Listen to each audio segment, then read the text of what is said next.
Please be seated. So allow me to set the scene one more time. Jesus is in Galilee and teaching in the synagogue. He is in the role of a wise teacher, on the right day, in the right place. This is not outside or walking to the next place. He is probably seated. The crowds have gathered. They have heard about him. There are Pharisees, his sparring partners, and his followers, probably some waiting for an opportune time to bring their loved one forward, the one who just told all that she has breast cancer, probably some waiting to ask a question, the one we ask of Jesus, who are you?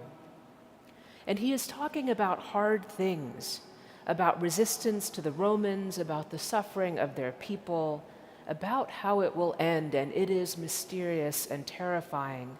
And while he is talking, we read today, a woman walks in.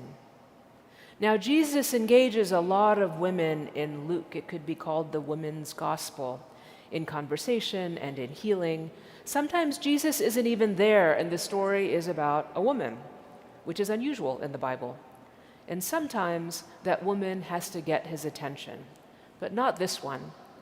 This woman is introduced to us. She never says a word. We don't know her name. For 18 years, we read, she has been bent over. 18 seems pretty precise. Maybe 18 years ago, she notices an ache in her neck or back or legs for the first time, maybe a headache, or maybe there was an accident 18 long years ago, or maybe her back started to twist at puberty or at birth, or 18 years, it says for 18 years, her horizon has been lowering, probably marked by pain, her daily companion. The world around her changing as her head and eyes remain shifted down. Maybe she used a stick, like some of us, to steady the forward weight of her head. Maybe she preferred to be seated in public, where she could easily look you in the eye like everyone else. And today it says she comes to the synagogue. I wonder why it was noted that it was 18 years. Was the community counting? Or are we supposed to know how grueling it had been? Why Jesus should notice her? Were we supposed to remember what else had taken place 18 years ago to the writers of Luke? Well, for us, 18 years ago, that would have been 2007, if I've done my math correctly. In August of 2007, remember that? I had to look it up. Barack Obama and John McCain were running for President of the United States. What times? Two honorable and gracious men. I can't remember if we had thought to be hopeful yet one way or the other in August, or were we beside ourselves with work and worry? 18 years is the age of those students being moved into their college dorms across the country this week. 18 years of memories that families are holding in along with their tears and anxiety as they leave their children. 18 years, and Jesus notices her today and sees something else possible for her, healing. She does not ask him for anything. He notices her showing up at the synagogue on the Sabbath. He invites her over, and it says he heals her. She stands up straight and returns to the business of the synagogue on the Sabbath. She praises God.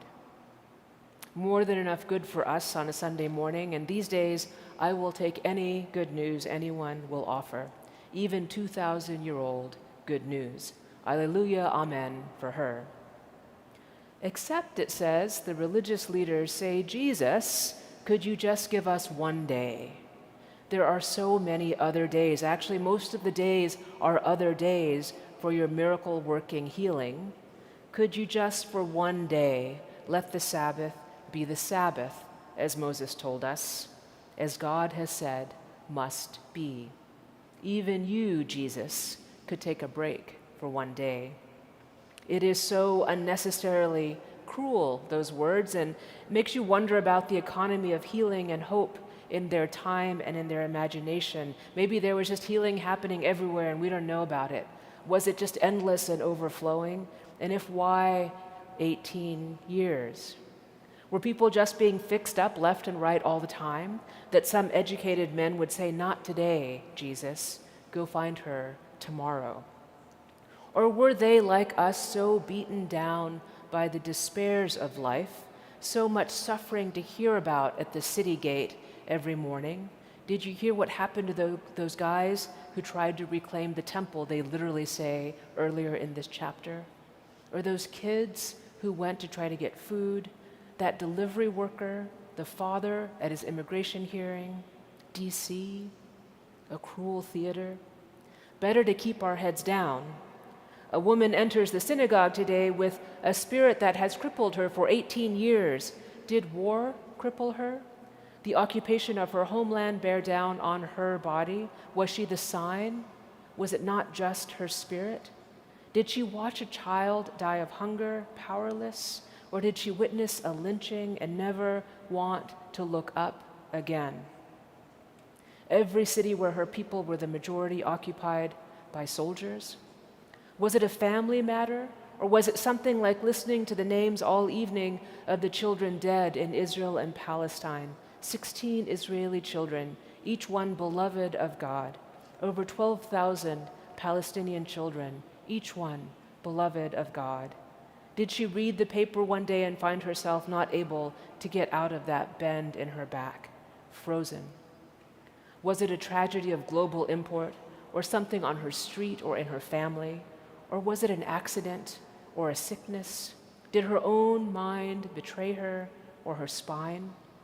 She is stooped so visibly that Jesus notices, and he does not ask her what she wants or what is wrong. He decides that she should be free of this spirit, and the result is she stands up and praises God. I was listening this week to a conversation between William Barber and Greg Boyle, in which Dr. Barber flew through the biblical texts like his worldview was immersive of simply the Bible, that it had its own internal logic of the prophets that was his, that he could unwind to critique the injustice of the day on any day. It was beautiful.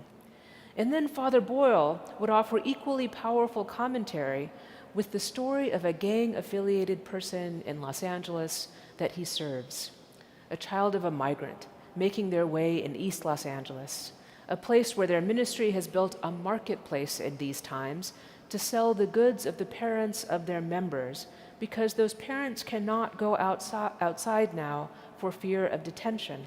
So these children and their friends take their goods to the market for them, a way for the community to support these families, a way for the children to support their parents, a way for the neighborhood to stand up together.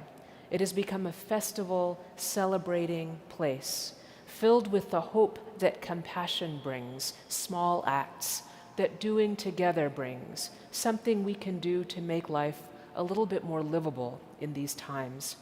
And then Dr. Barber, excited, said in response, "We are also putting teams together in Los Angeles, emergency response vans," he said, "to show up when ICE does, to bear witness, with people to help in those vans, to document and to try to interrupt." What a great, small, doable idea. Dr. Barber's back is literally bent from a degenerative disease, but his mind and spirit course through our history, the Bible and theology, to generate a world of abundance and hope, one that I don't always see. He starts with the poor and the reckoning of race in our nation. He calls out a seam of hope and possibility of hard work, a reckoning, a praising of God from this place in the creation in these times, that in the truth-telling of the work in front of us churns up nothing less than hope by naming the work it would take to approach the vision of God's justice urgently, now, God's hope for us. Like the fiery mountain, the holy Zion we would only look to in awe in the letter from the Hebrews this morning. The Bible presents a vision of healing and abundance, awe and hope visible through the cracks of our times, greater than time, our holy longing, our Eucharistic future, in which sharing is not a small word, but is the heartbeat of the economy, kindness, our lifeblood, justice, our legal logic, healing, our means of exchange, our work on all days. So friends, what is holding you back today? What is bending you over? Is it your own diagnosis, the weakening of your body, or the friends we've lost this week, or the threat that hangs over this land and so many in this time? Ezra Klein has a book out called Abundance. That's our language. That is theological language, the language of faith. It is we Christians that talk about abundance and not scarcity, a reality unseen but that we know is true. That's us, usually not the political scientists or journalists.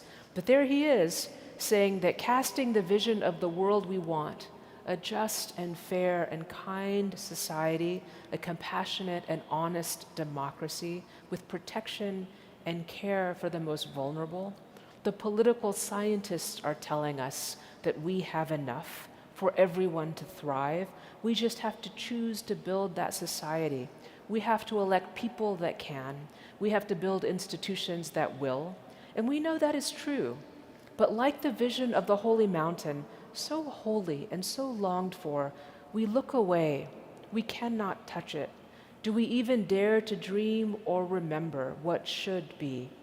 Our vigilance required in the very real crises of the day can be like a back-bending, eye-dropping spirit. True, absolutely true what you are noticing, but consider where that spirit has changed you, and consider what healing might look like. Jesus sees a lot of women in Luke, and he will soon see the one who gives her a few coins to build the massive temple, the one who sweeps in the dark for her silver pieces, the one who is eager to listen, the one who is eager to host. Today, the one comes in near the back. She is frail and tired, but she didn't stay home. She moves across behind the young ones who would not think to notice her, because she has been like that their whole lives. But Jesus sees her, a lifetime of suffering, and decides she must be free now. May it be so for you and I.